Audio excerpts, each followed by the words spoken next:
Azizlarim, uyda qolib ketgan pechenyelaringiz bo'lsa, shularni biskvit tortiga o'xshab ketadigan, birga bir o'xshaydigan nejniy tort tayyorlab olamiz.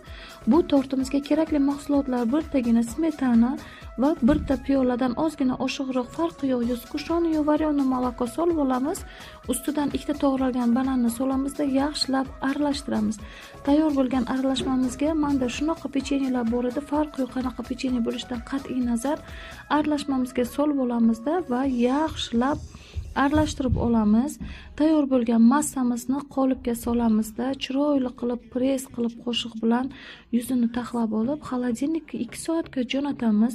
2 soatdan keyin tayyor bo'lgan tortimizni hamma uyda bor mahsulotlar bilan chiroyli qilib bezatib olishi mumkin.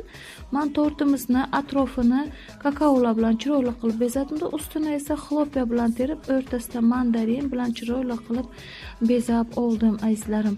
Sizlar ham tayyorlab ko'ringlar. Biskvitlik tortimizga birga bir javob beradigan shunaqa nejniy, shunaqa mayin tort bo'ldi. Tayyorlab ko'rsangiz, qayta tayyorlab tanovul qilgingiz keladi.